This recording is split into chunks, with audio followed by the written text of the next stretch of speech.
See you again. It seems like every time I talk to you, there's a new crisis. Last time it was after the assassination attempt. Now you're under house arrest. You're back in court tomorrow. How are you doing? Well, Piers, I'll say my life is pretty exciting. You never know what's going to happen the next day.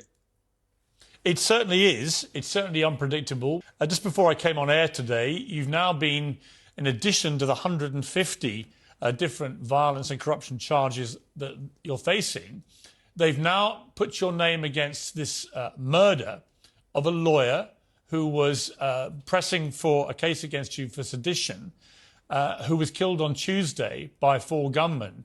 What is your response to that? Piers, I don't even know the name of this guy.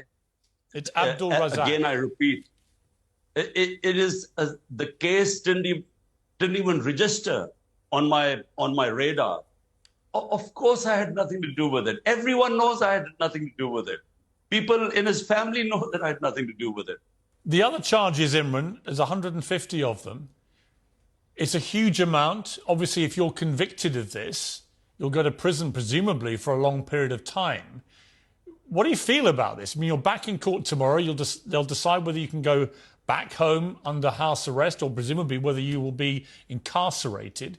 What is your general view about what is happening to you? I have 17 bail cases tomorrow. Chances are all the judge has to say is that one of the bails, he refuses to give me bail and I go to jail. So I'm mentally prepared. But, you know, Piers, what is happening in Pakistan, we are back to the dark ages. I mean, there's no rule of law left here. What has been happening to my party, 10,000 of our workers are in jail. And the judges give them relief and the police picks them up in another case. So it is the law of the jungle right now. I mean, it's never happened in this country before. Your critics, your enemies, they say you're getting what you did to others in the sense that the military turned on you, but to start with, you had them on your side, that you, when you came into office, were putting people in prison who shouldn't have been with trumped up charges and so on. You've heard this charge against you. What is your response to that? First of all, it's never happened, even in military dictatorship, what is happening now. But secondly, do you know, 95% of the cases against the opposition I inherited. They were from the previous governments. In fact, when they were in power, there were only 5% of the cases. And it was nothing like what is going on now. If you end up going to jail for a long period of time, what will happen to you, to your party, to the movement, to all of it? Look, Piers, why is this happening? This is happening because my party, PTI, is now the largest party in Pakistan's history.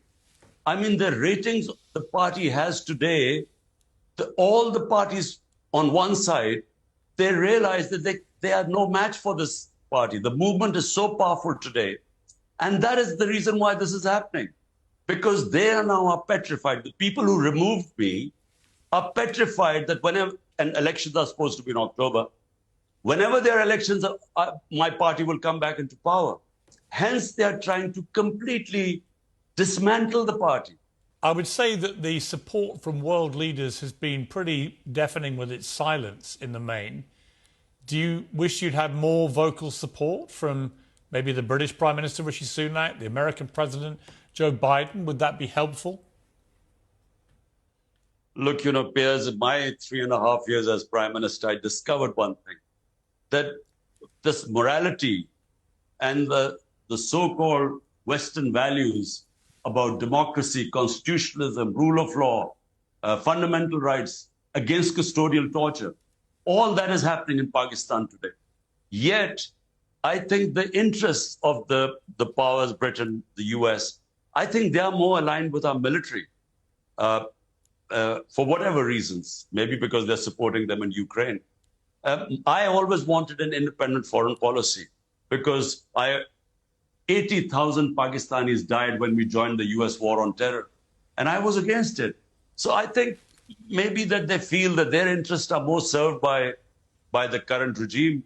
And whenever that happens, you know, all these professed values go out of the window. I mean, Rishi Sunak is currently in Washington with President Biden. What's your message to both of them if they're watching this? My message is simple. Firstly, countries only sort their problems out from within. But the professed values of United States and United Kingdom, I repeat, is democracy, is fundamental rights, rule of law. I mean, whenever they criticize Hong Kong or China with the Uyghurs or Russia, they always talk about the lack of human rights and fundamental rights and lack of democracy. But here's one standing for democracy. And all these values are being violated, yet not a word from them. But, you know, I didn't really expect much. Imran, on a human level, you know, I've spoken to you after people tried to kill you, and they came very close to killing you. That was just 6 months ago or so. You've got a family, you've got these 2 young sons. You tweeted recently, the only thing I miss these days is hiking in our northern mountains with my sons. And that was a very human thing to tweet. And I, as a father of 3 boys, not dissimilar age to yours now, that really resonated with me. How are you doing on a human level?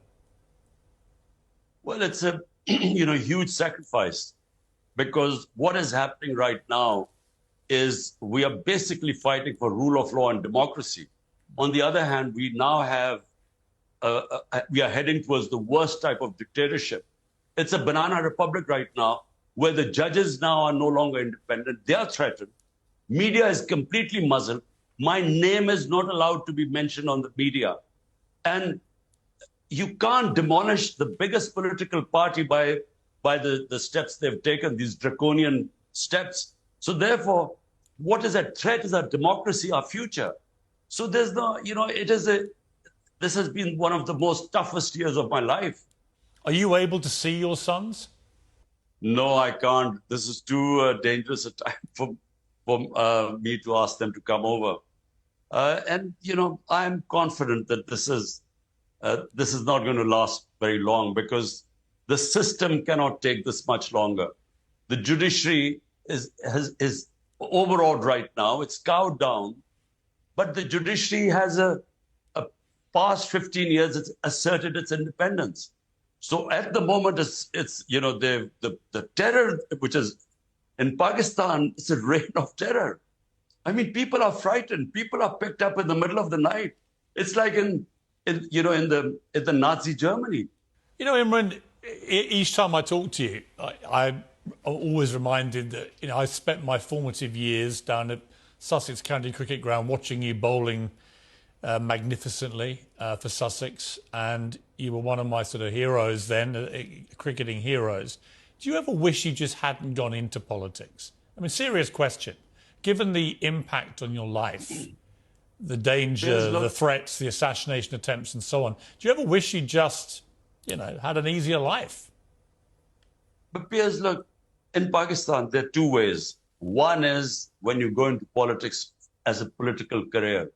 In my opinion, it is the worst career to ever choose. I would never suggest politics as a career to anyone, as a career. Secondly, is a politics where you are so privileged. I had more respect than any other Pakistani. And what I wanted to do was what I first saw and admired in England when I went there as a teenager, rule of law. We never had rule of law in this country because we had dictatorship. Either we had dictatorship or 2 families, but they never allowed people to have rule of law where fundamental rights were protected. And as a result, the country is not, we never knew freedom, real freedom.